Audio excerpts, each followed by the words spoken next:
Bonjour à toi et bienvenue dans l'arène des vendeurs légendaires, le podcast pour muscler ton mental dans ton activité commerciale.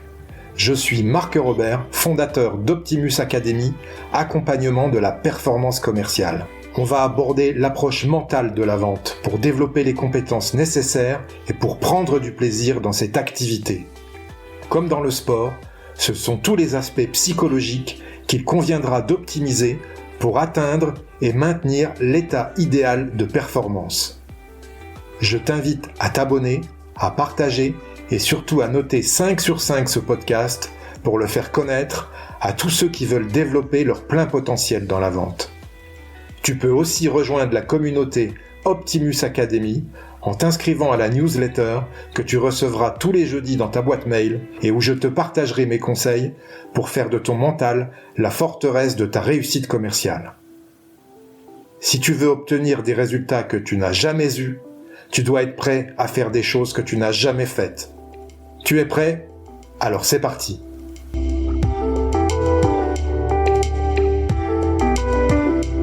Aujourd'hui, pour ce 17e épisode du podcast L'arène des vendeurs légendaires, j'ai le plaisir de recevoir Rudy Brevelli de l'agence Point l'Expert. Bonjour Rudy. Et bonjour à toi Marc. Est-ce que tu peux te présenter s'il te plaît pour nos auditeurs ?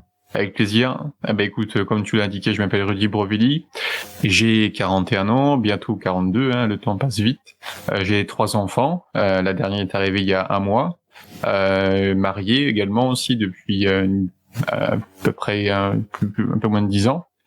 Je suis donc multi-entrepreneur parce que j'ai plusieurs activités à mon arc. Une grosse partie en fait dans la communication au travers de 2 agences. Une agence qui est spécialisée dans la communication en 360 auprès des experts comptables et puis une agence qui est généraliste, toujours dans le digital, mais plus dans le domaine des TPE et PME. Et ensuite, après, les autres sociétés sont dans l'immobilier. Une qui est dans la location en fait d'appartements pour les étudiants, modèle un peu haut de gamme. Et puis une autre qui est dans la location courte durée au travers de villas 4 étoiles. Ok. Tu es basé à quel endroit ? On est basé à Montpellier. D'accord. Et du coup, c'est un podcast sur le mental des vendeurs. On s'est croisés lors d'une formation tous les deux. Exact. Forcément, eu égard à tes multiples activités entrepreneuriales, j'imagine que c'est toi qui t'occupes de toute la partie vente. Exactement, ouais. C'est moi qui gère cette partie vente parce que j'adore ça en fait, tout simplement. D'accord.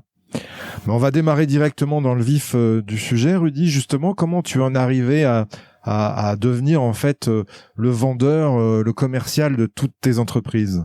Écoute, je pense que ça s'est fait au fil de l'eau. Pour moi, je viens d'une école de commerce. On va dire, il y a une bonne fondation au travers de ce type de cursus. Oui, on apprend des choses, mais je pense que j'ai beaucoup progressé en fait quand j'ai créé ma première entreprise. Donc dès que je suis sorti de l'école à l'âge de 24 ans, en fait, j'ai créé ma première agence qui s'appelait à l'époque Web Artisan, où on était la première agence web, à l'époque on appelait ça web, pour les artisans. Et là, c'était très très formateur. Parce que en fait, il y a eu beaucoup de remises en question que je me suis fait sur moi-même, sur ma façon de me présenter. Peut-être j'avais un discours beaucoup trop technique, et donc je me suis vraiment mis en fait. J'ai fait de l'empathie en fait, que j'avais déjà, mais que je savais pas trop maîtriser. Et donc le fait de créer une entreprise, je dis pas forcément jeune ou plus jeune, mais c'est très très formateur. En fait, ça m'a fait gagner vraiment en maturité, en recul. Et après, j'ai travaillé sur le développement personnel, mais ça arrivera quelques années après. Ok. Quelle est pour toi la qualité mentale principale d'un bon vendeur ? Je pense que c'est le mindset, c'est l'état d'esprit en fait. C'est-à-dire que si tu es clair dans où tu veux aller, dans ta façon en fait de faire. Moi, je suis pas là pour vendre en fait, c'est particulier, mais je suis là pour aider en fait. J'aide mes clients au quotidien. J'essaie de me mettre à leur place. Alors, on parlait d'empathie, c'est un peu ça. Faut pas trop en faire, mais il faut en faire. Et grâce à ça, en fait, ça me permet vraiment de leur trouver en fait la meilleure solution que je peux leur fournir. Si je peux la faire en interne, on la propose. Sinon, je trouve quelqu'un qui peut leur proposer en externe. Ok. Justement, Rudy, si tu devais résumer la vente en un verbe, quel serait-il ? Aider. Ça fait sens effectivement avec ce que tu viens de nous dire. Ok. Les meilleurs commerciaux ont quelque chose à prouver.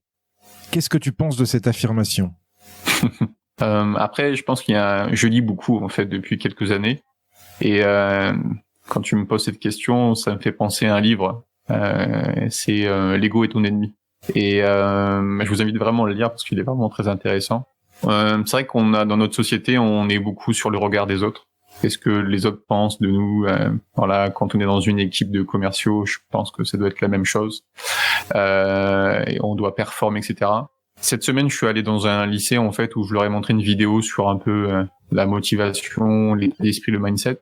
Et justement, en fait, on aborde cette partie-là sur, en fait, ton concurrent, en fait, c'est ni ton voisin, ni ton frère, ni ton oncle, ni ton meilleur ami, en fait, c'est toi-même.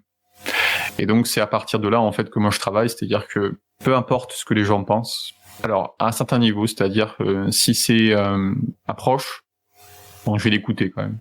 C'est un proche, donc je vais me sentir, en fait, le devoir et puis l'envie de l'écouter. Par contre, c'est quelqu'un que je connais pas, en fait, ça m'intéresse pas du tout. Parce que je sais où je dois aller, en fait. Et on a chacun notre vision. Et donc, à partir de là, si on reste dans une autodiscipline, c'est un mot que j'utilise beaucoup, l'autodiscipline. D'ailleurs, c'est un livre aussi que je vous invite à lire sur l'autodiscipline. Je pense que c'est peut-être le premier livre que j'ai lu. Ça permet en fait vraiment de se donner un cadre et un rythme, on va dire, de vie en fait, qui permet d'amener justement alors soit un objectif, soit un palier. Moi, je parle plutôt de palier que d'objectif. D'accord. Donc, on franchit des paliers. Exactement, ouais. On franchit des paliers.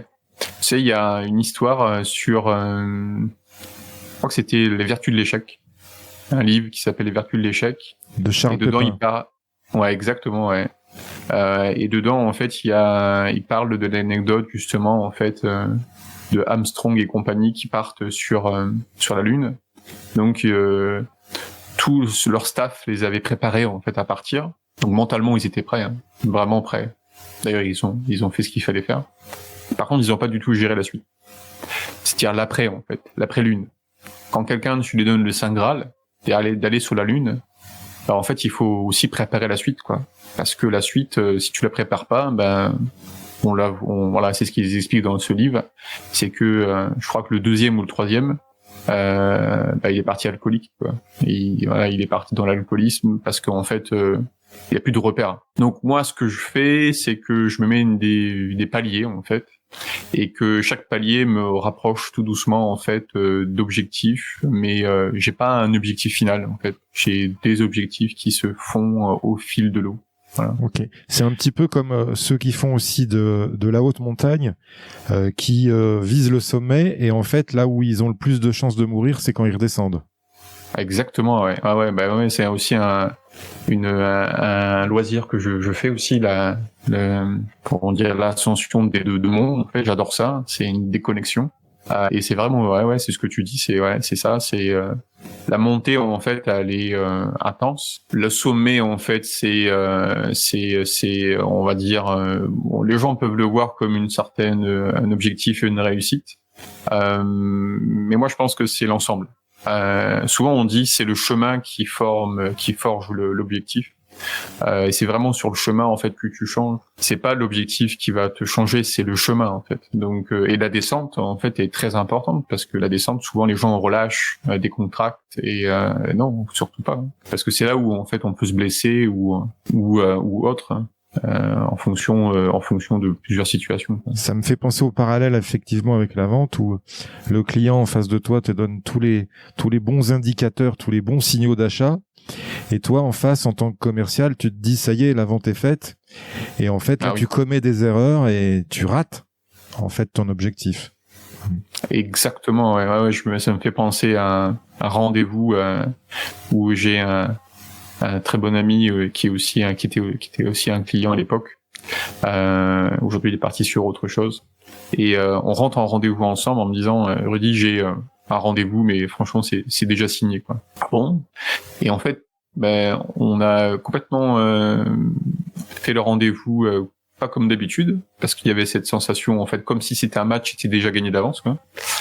Et en fait, ça s'est pas du tout passé comme on voulait. Ça a été une catastrophe. Et en sortant, en fait, on s'est dit oh la claque, waouh. On pensait en arrivant que c'était signé. En plus, c'était des très gros projets. Et en fait, on s'est repris une claque dans la figure. Et là, en fait, on s'est dit ouais, en fait, tant que la signature n'est pas faite, tant que la compte n'est pas versée, rien n'est joué, en fait. Toutes les cartes sont remises. Et c'est à nous après derrière d'être toujours. C'est pour ça que je pense qu'il faut avoir un état d'esprit, un mindset qui fait que facile ou pas, en fait, il faut rester toujours sans froid et droit dans ses bottes, quoi. C'est ça. Ok. Quelle est pour toi, Rudy, la part du mental justement dans le métier commercial en pourcentage? Bonne question. La part du mental. En pourcentage, écoute, je pense qu'elle est importante. Elle serait au moins déjà de 50%. Mais après, le mental, il vient aussi grâce à... En fait, si tu crois en ton produit, si tu penses que ton produit, en fait, c'est la meilleure solution, en fait, pour tes clients, automatiquement, en fait, tu seras en confiance avec tout le reste. Et à partir de là, en fait, même limite, ça serait pour lui une erreur, en fait, qu'il ne signe pas, pour lui expliquer, en fait, que c'est vraiment ce qu'il faut. Par contre, il faut être aligné avec ce que tu vends, quoi. Ça, on va dire, c'est la base, quoi. C'est clair. Ça fait sens avec la prochaine question, Rudy. Quels sont les fondamentaux, selon toi, du métier commercial? Les fondamentaux, ouais, c'est ça. C'est se dire que ce que je propose à mon client est la solution la plus adaptée à ses besoins. Et à partir de là, tout est joué, parce que souvent on me dit en rendez-vous, je fais des rendez-vous de 1 heure, ça dépend peut-être des moments un peu plus parce que j'aime bien discuter, échanger. Mais ils me disent j'ai bien aimé ce rendez-vous parce que vous êtes passionné par ce que vous faites. Et c'est ça la différence. C'est qu'ils ressentent pas du tout la vente. Ils ressentent à aucun moment la vente. Et d'ailleurs, c'est même eux qui me disent mais comment ça marche, comment on signe, mais ça c'est l'étape suivante, vous inquiétez pas, on va y venir. Mais c'est ça qui est bluffant, c'est cette sensation en fait de passion pour le client. Alors si je prends par exemple au travers de l'agence des experts comptables, je me suis mis pour passion en fait de cette profession, qui était une profession qui était assez poussiéreuse, et je crois qu'elle existe depuis 1932 et qui a pas trop évolué. Et là, depuis quelques années, en fait, depuis 15 ans, en fait, il y a une accélération, en fait, de ce métier. Et là, on se dit, ils ont besoin de nous, en fait. Et là, il y a un vrai sens. Après, on va travailler sur le pourquoi, l'utilité, le sens. Moi, ça fait partie de mes grandes valeurs. Et donc, si on se sent utile et qu'il y a un sens et on travaille sur pourquoi on fait ça, après derrière, en fait, c'est pour ça que les gens te disent mais waouh, vous êtes vraiment passionné par ce que vous faites.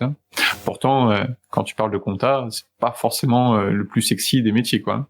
Mais on arrive à visualiser comment on verrait l'expert comptable de demain. Et là, il y a toute une sorte, on va travailler en fait sur un peu les objectifs, les rêves de chacun, en disant ah oui, vous voyez comme ça l'expert comptable de demain, ah mais c'est excellent, ah ouais, franchement je voudrais bien bosser avec vous, quoi. Mais c'est parti, on y va. Ok. Je te pose aussi une question au niveau des valeurs, parce que pour moi les valeurs dans l'activité commerciale sont primordiales. Quelles sont tes valeurs, Rudy, dans ton activité commerciale? Valeurs très importantes. En numéro 1, c'est quand même le sens. Pourquoi? Parce que si je sais où je vais, tout va bien. Ça, c'est mon cadre. En numéro 2, c'est la loyauté. Dans tout ce que je fais, la confiance est hyper important. Avoir confiance en qui je travaille, que ce soit avec mon équipe ou avec des partenaires ou avec mes clients, il y a une bonne phrase que j'adore reprendre de Gilles, qui est un expert comptable sur Marseille et que j'avais rencontré dans le cadre d'un déjeuner. Et il me dit mes clients sont à mon image. J'adore ça en fait, parce que ça veut dire qu'il y a une grande confiance et que ça correspond parfaitement à ce qu'il veut. Ensuite, j'adore aussi, en troisième point, l'innovation. J'adore disrupter les choses. La première fois que j'ai compris ce mot, c'était le livre de la biographie de Elon Musk. Il parlait beaucoup de disrupter. Elon Musk est un entrepreneur qui essaie de casser un peu tous les codes. Et ça, voilà, moi à mon niveau, j'adore aussi repenser des choses.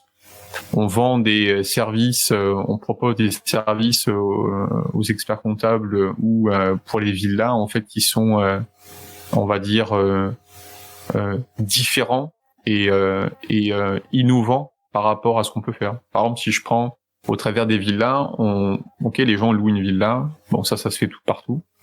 Par contre, on va leur proposer en fait un service plus. C'est-à-dire que quand ils arrivent, quelques jours avant qu'ils arrivent, ils ont une application qui sont envoyées sur leur téléphone portable. Et à partir de là, en fait, ils vont avoir toute une série en fait de prestataires qui peuvent venir soit faire des cours de cuisine à domicile, soit faire un cours de sport, un cours de fitness, un cours de pilates, ce que vous voulez. On peut leur faire livrer des plateaux de coquillages à domicile. On leur montre tous les restaurants qu'il y a à côté. C'est vraiment en fait une différenciation et les familles qui viennent dans ce type de villa vraiment apprécient cette nouvelle façon en fait d'aborder la location. Et après l'innovation, il y a l'enthousiasme. L'enthousiasme, c'est vital. En fait, moi, si j'ai pas l'enthousiasme sur un projet, en fait, je n'y vais pas. Enfin, c'est simple. C'est soit j'y vais à 100 ou soit j'y vais à 0. Quoi. Soit j'y vais pas, en fait. Et je dirais même 110. Quoi. Et donc, ça, c'est très important. Et puis, le dernier point, c'est la proximité. La proximité est très importante pour moi. Alors, c'est un peu paradoxal parce qu'en fait, nous, on gère tous nos clients à distance. On les voit presque jamais. Mais j'ai remédié à ça. Avec tous les mois, je prends une ville de France, parce que mes clients sont un peu partout en France, et je pars les rencontrer dans le cadre d'un déjeuner qui change de d'habitude, parce qu'il n'y a plus ce cadre un peu formel, c'est informel. Et c'est complètement différent en fait. On apprend à se connaître, même si on se connaît depuis plusieurs années pour certains, mais c'est différent. L'approche n'est pas la même. Et donc, je recrée une proximité, même si je l'ai à distance, mais je recrée une proximité en allant les voir. Et en parlant bien sûr de leur... et ça, c'est aussi un point important, c'est l'écoute. Écouter mes clients, qu'est-ce que vous avez besoin. Mais aussi, ça m'intéresse de savoir qui ils sont, c'est quoi ta vie, si vous avez fait quoi, pourquoi t'es là, etc. Et donc, voilà, mieux les comprendre. Ok, une belle réponse sur les valeurs. Ouais. Quelle est la discipline dans ton activité commerciale avec laquelle tu ne transiges jamais? Il y en a plusieurs. Waouh. Déjà, c'est jamais être en retard. Ça, c'est vital. D'ailleurs, tout le monde me dit, mais monsieur, vous avez une horloge dans la tête ou quoi? C'est Rudy, vous avez une horloge dans la tête, mais ça, c'est très important. Hein. Il y a mon grand-père qui disait, avant l'heure, c'est pas l'heure, après l'heure, c'est plus l'heure. Quelle heure est-il? Après, il y a la négociation. Je négocie jamais. Pour moi, le prix, c'est le prix. Parce que sinon, en fait, demain, on aura un autre prix, puis après-demain, on aura un autre prix, puis en fait, le prix, c'est jamais le prix, quoi. Certes, on peut avoir des offres spéciales, créateurs ou autres comme ça, ou par rapport à des saisonnalités pour les villas, mais pas de négociation, en fait. Le prix, c'est le prix. D'accord. Donc, être à l'heure et pas de négociation sur les tarifs. C'est ça. C'est ça. Okay. Je pense qu'il faut une bonne énergie pour performer dans le métier commercial. Comment gères-tu ton énergie, justement, Rudy, à ce niveau-là? Ouais, très bon point. Il y a beaucoup à dire. Et justement, j'en parlais ce matin aux enfants. Parce que là, ma 3e est arrivée et on a dépensé beaucoup d'énergie par rapport à cette arrivée qui était un peu plus compliquée que prévu. Et donc, l'énergie, en fait, je la travaille sur plusieurs points. Moi, je pourrais dire l'hygiène de vie, bien manger, c'est vital. Voilà, j'ai appris qu'on avait 3 cerveaux. L'un, donc le cerveau dans la tête, un cerveau en fait au niveau de l'intestin et le cerveau dans le cœur. Donc le cerveau de l'intestin est aussi apparemment très important. On a beaucoup de neurones qui sont connectés. Je crois que c'est les neurones d'un chien, il me semble, dans l'intestin. Et donc, on doit beaucoup travailler en fait sur la nourriture. Donc, depuis plusieurs années, en fait, c'est un travail que l'on fait. Alors, je suis pas végétarien, je suis pas végan, mais par contre, voilà, je travaille beaucoup sur bien manger, pas en grosse quantité, travailler sur des produits, pas trop travailler aussi. Alors, il y a une stratégie pour moi en nourriture, c'est 80-20. C'est-à-dire 80% j'essaie de manger le plus sain possible, et puis 20% c'est le social, c'est les restaurants, des choses comme ça. Même si au restaurant j'essaie de faire attention à ce que je mange, mais en général il faut pas trop aussi s'écarter parce qu'après on risque d'être mis un peu trop de côté. Au-delà de la nourriture, il y a le sommeil, c'est vital. Le sommeil est très important pour garder de l'énergie. Donc c'est séquentiel. Moi j'ai des phases où je peux dormir que 6 heures. Et puis je vais avoir des phases où il faut que je dorme 9 heures. Donc il faut que je trouve mon rythme. Je peux tenir sur 2-3 mois en fait à dormir que 6 heures. Mais je sais que c'est pas quelque chose que je dois continuer en fait. Donc il faut écouter son corps. Sur ça, je fais beaucoup de méditation. Donc j'ai des périodes où vraiment en fait je m'en fais tous les jours. Des périodes où je m'en fais pas du tout. C'est vraiment mon ressenti. Et puis le dernier point, c'est la course quoi, courir quoi, ou le sport de manière générale. Là, j'ai mis un peu en stand-by, mais les beaux jours reviennent, donc ça va repartir. Et ça, c'est très bon aussi. C'est dès le matin, en fait, partir avant que tout le monde se réveille, en fait, et aller faire ses 10 kilomètres.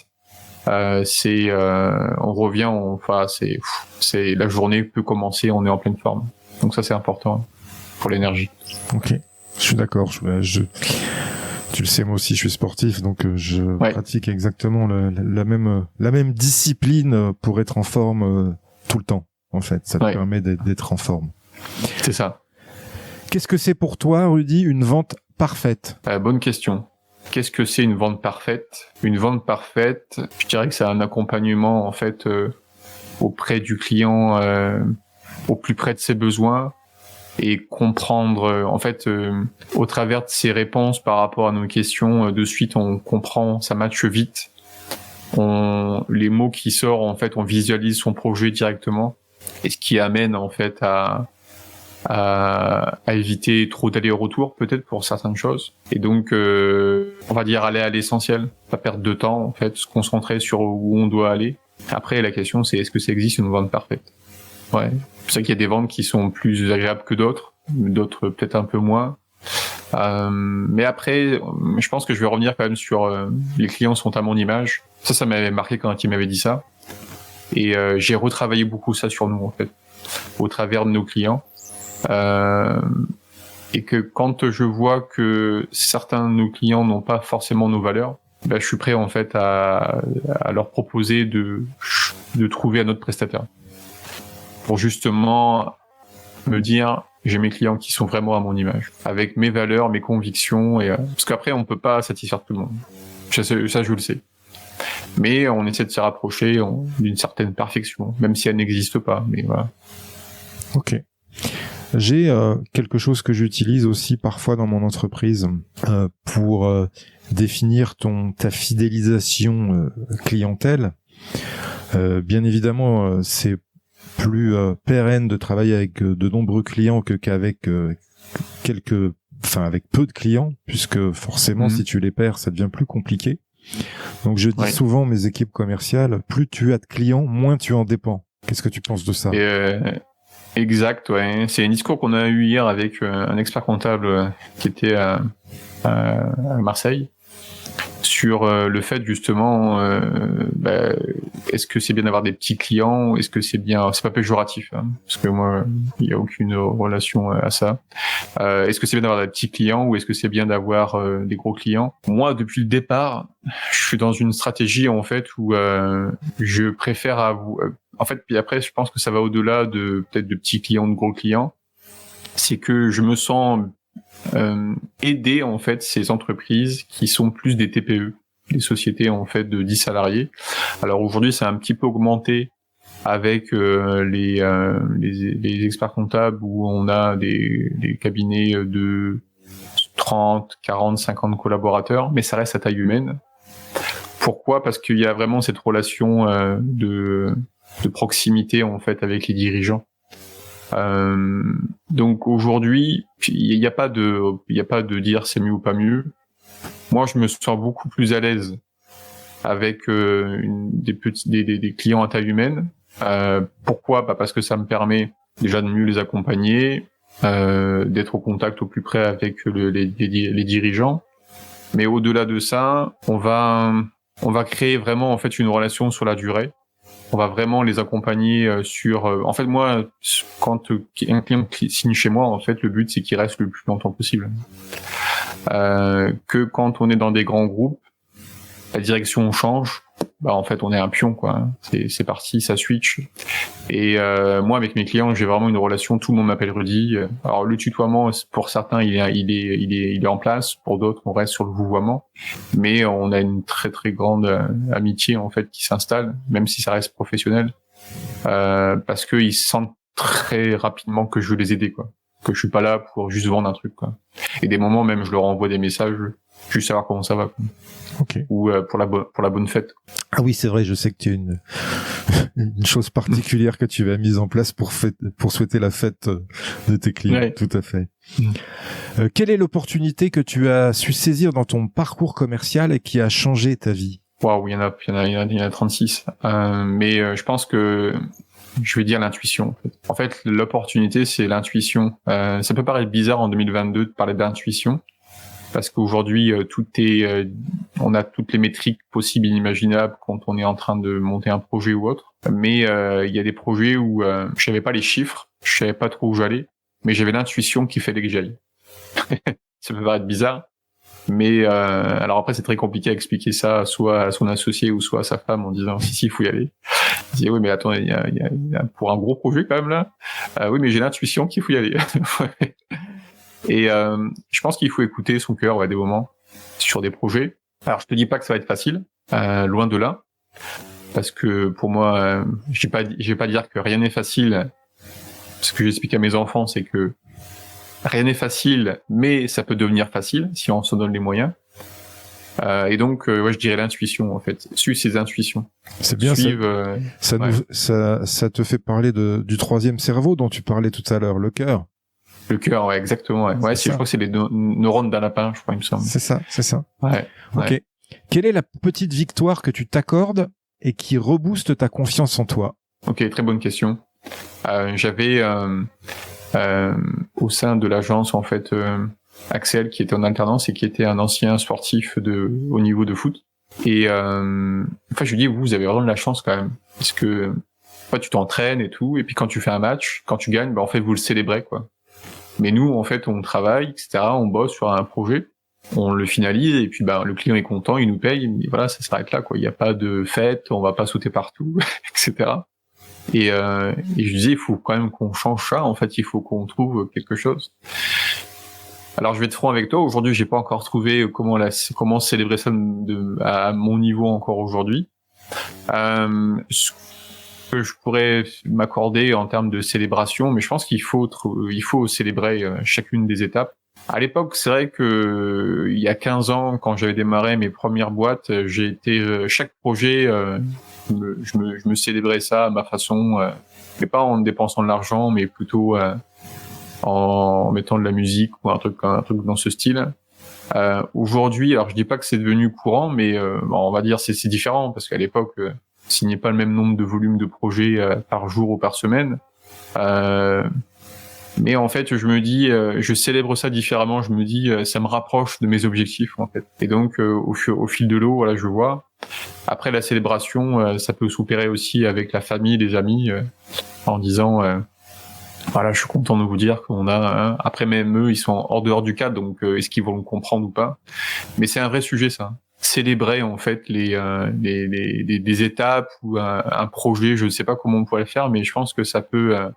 Il y a un truc qu'il faut creuser sur ça parce qu'il y a. Voilà, moi, je suis très très très ouvert sur s'il y a des gens qui ont des comment eux ils font à leur niveau, parce que ça pourrait vraiment m'intéresser. Ouais. Ok. Le message est passé, Rudy. Merci. Est-ce que tu es inspiré par une personnalité, par quelqu'un pour ton parcours commercial, qu'il soit vivant ou mort? Est-ce qu'il y a quelqu'un qui t'inspire comme ça quand tu es en clientèle ou quand tu te projettes? Je dirais non. Après, en lisant beaucoup, en fait, il y a des biographies qui me dit le mec, il a eu quand même le cran, hein, comme l'art de la victoire de Phil Knight, qui a créé Nike. Franchement, c'est super histoire. Même après des mecs comme Steve Jobs ou autres, qui sont peut-être un peu plus médiatiques par rapport à Nike au niveau du fondateur. Mais j'adore les bouquins ou les films qui parlent d'entrepreneuriat, comme Le Fondateur, la création de McDo, des choses comme ça. Je sais pas, il y a un truc qui se crée en moi, c'est indescriptible. En fait, non, je pense que c'est un peu de tout, en fait. J'essaie de prendre un peu de tout ce qui se passe, m'intéresser un peu à tout.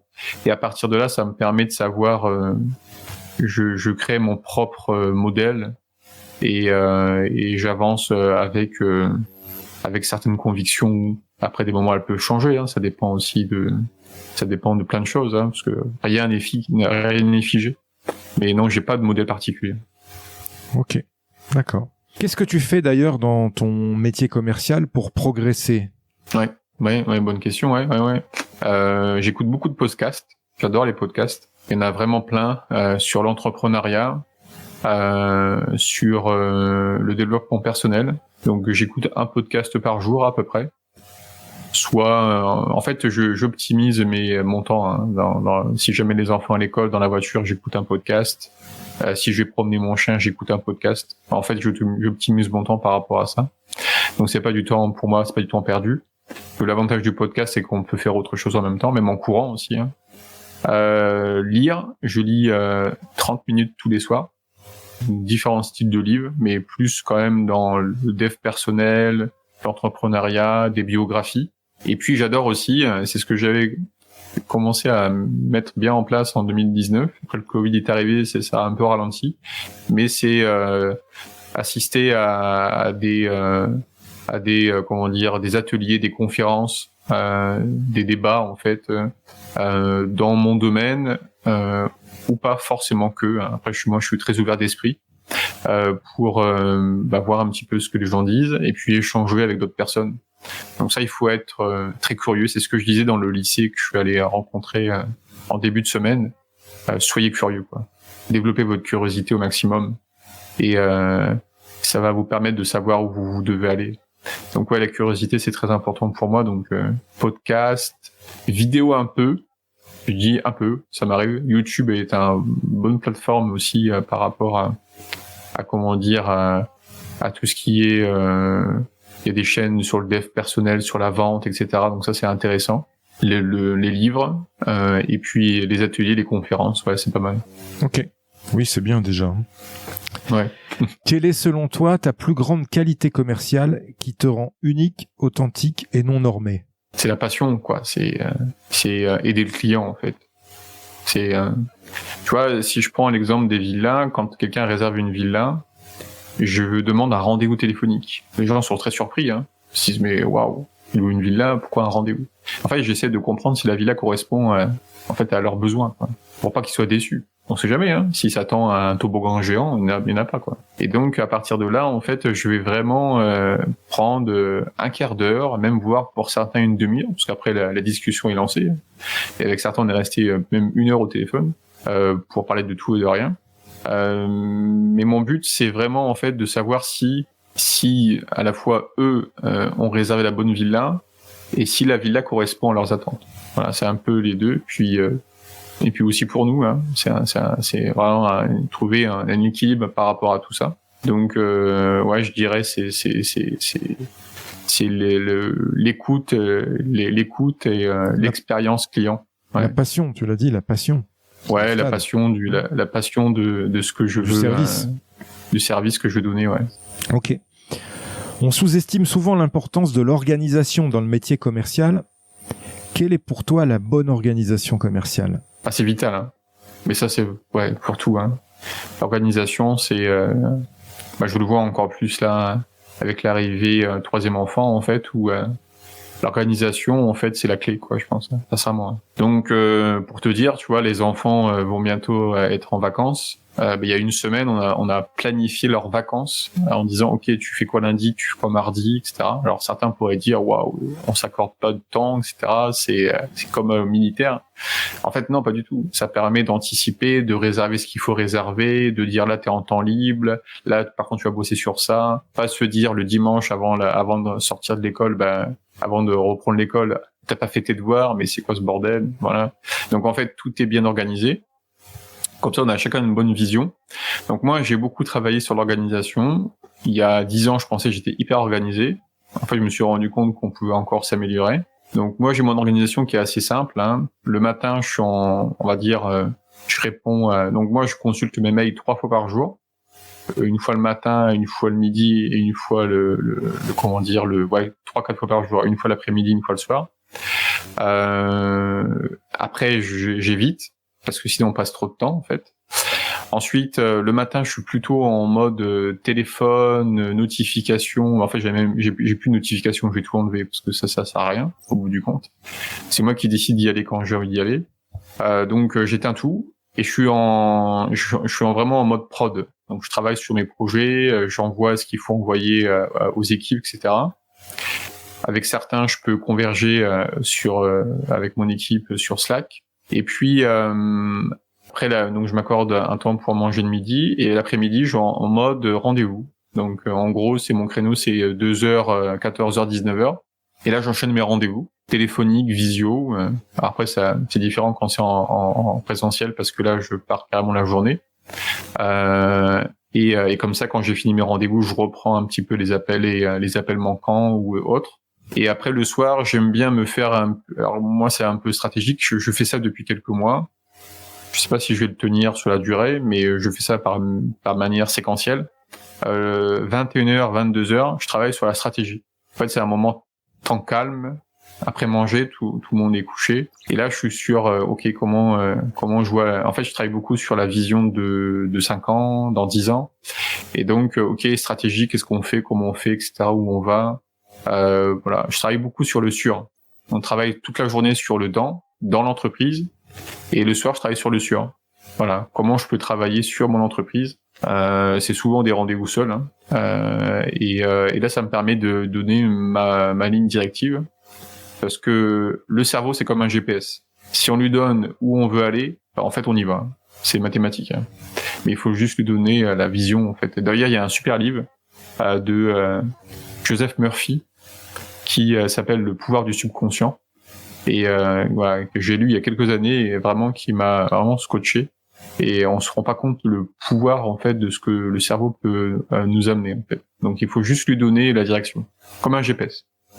C'est ça. J'adore ce livre aussi que j'ai lu et relu plusieurs fois. Ouais, c'est ça que c'est important de le relire, les livres apparemment. Pour l'instant je l'ai pas encore fait, mais je pense que je le relirai bientôt. Ouais. J'en fais des résumés, moi, justement. Ça me permet après d'accéder aux résumés que je me suis fait. Ouais, complètement, ouais. Concernant la gestion des émotions maintenant, au niveau de la vente, est-ce que tu as une stratégie, Rudy, à nous partager pour gérer la pression des résultats ou les émotions dans la vente? Je me mets pas, en fait, de pression. Pourquoi? Parce que je suis là pour aider.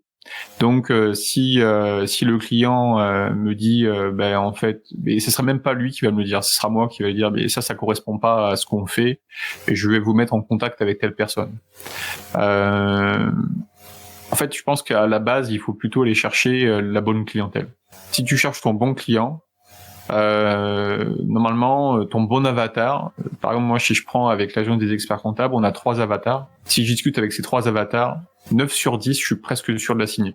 Parce que je suis aligné en fait avec ce qu'ils recherchent. Par contre, si tu me mets avec un avatar que on n'a pas identifié, en fait, si on va être en décalage, il va pas me comprendre. Et là, ça peut être très compliqué. Et en fait, on perd du temps.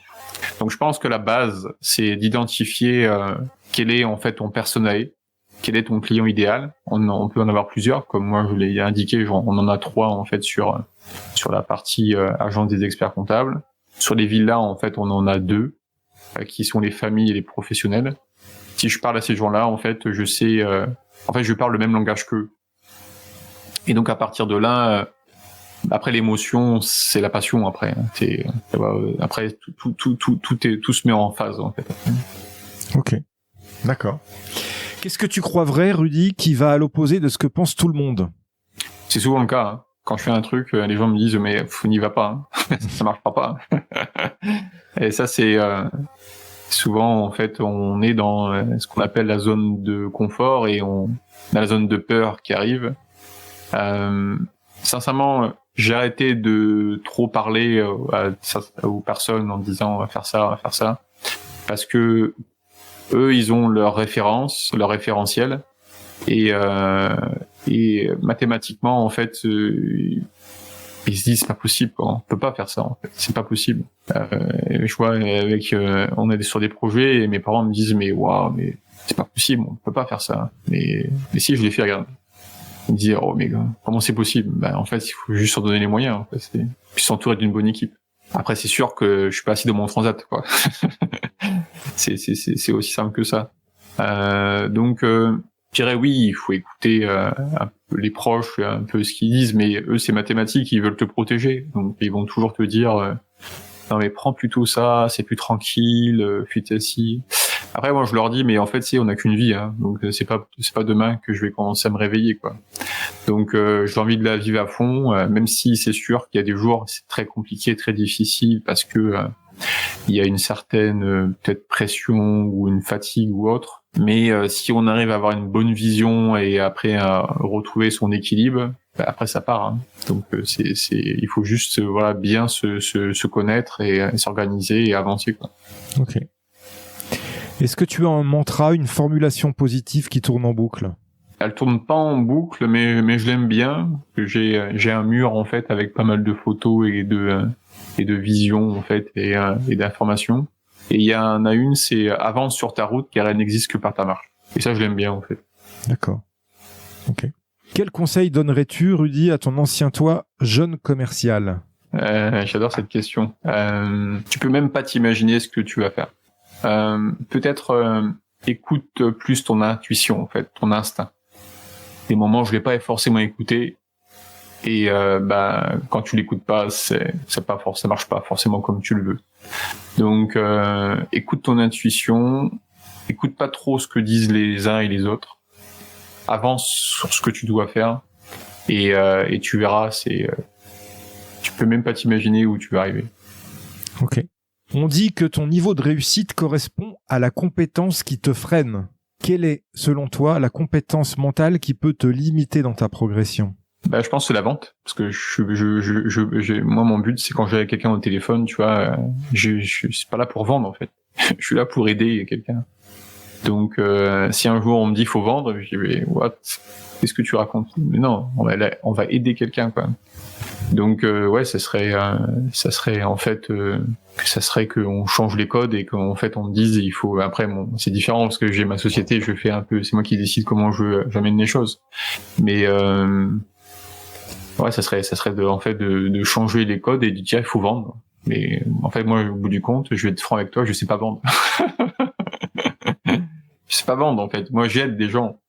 Et grâce à ça, après derrière, en aidant ces gens, ils me disent c'est exactement ce que je veux, ok, très bien, on y va.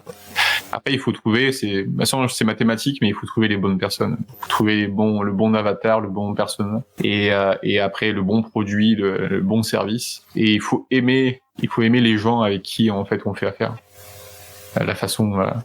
Moi je me suis, c'est très bizarre, hein, mais je pensais pas, tu vois, il y a 15 ans, m'affectionner pour les experts comptables. Hein. Je connaissais parce que j'avais un expert comptable, mais je voyais pas du tout. Et en fait, ça s'est fait progressivement, tout doucement. Et aujourd'hui, je trouve que ils ont un potentiel monstrueux et je me dis, mais je vais les aider en fait à le sortir, ce potentiel. Ok. On revient encore au concept de l'aide. C'est bien. Ouais. Quelle est ta punchline de vendeur légendaire? Ah, ma punchline, moi j'aime. Alors si je prends par exemple sur les experts comptables, c'est montrons aux entreprises le vrai rôle de l'expert comptable. Ok. Ça j'aime beaucoup. Ouais. Ok. Écoute, on arrive à la fin de cet entretien, Rudy. Je te remercie pour cet échange, mais c'est pas tout à fait fini. Tu le sais, en hommage au sport, j'aime bien finir toujours par un petit top 5. Donc c'est 5 questions rafales un petit peu comme ça où il faut répondre du tac au tac. Est-ce que tu es prêt ? Avec plaisir. Une citation qui t'inspire et qui peut inspirer les futurs vendeurs légendaires. J'aime le travail, il me fascine, je peux rester des heures à le regarder. Un livre ou un média à suivre pour devenir un vendeur légendaire. J'aime bien le podcast Guerre de business. Que tu m'as fait découvrir, que j'adore également. Ouais. Un conseil pour rester au top de sa légende commerciale. Curieux. Une question à poser à son client qui gagne à tous les coups. Comment je peux vous aider ? Une croyance limitante que tu as su briser. Tout est possible. Ok, où on peut te retrouver enfin, Rudy ? Sur LinkedIn. Très présent sur LinkedIn, ouais. D'accord. Qu'est-ce que je peux te souhaiter pour ton futur ? Que l'aventure commence. Elle a déjà bien démarré. Mais elle commencera toujours. J'ai bien aimé d'ailleurs à ce sujet ce que dit, ce qu'a repris Vincent Motch de Closer Evolution que j'ai interviewé récemment, qui est quand même quelque chose qui est validé par, je sais pas si c'est Amazon ou quelque chose comme ça. C'est It's always day one. Ouais, je suis d'accord. Ouais. J'aime beaucoup ça. Et effectivement aussi sur l'aventure, tout le temps quand mes enfants vont se coucher, je leur dis à demain pour de nouvelles aventures. Ouais, exact, ouais. C'est vrai que moi, le mot aventure, je l'utilise beaucoup, ouais. Projet, aventure, ouais. Super, je te remercie beaucoup en tous les cas, Rudy, pour ton temps.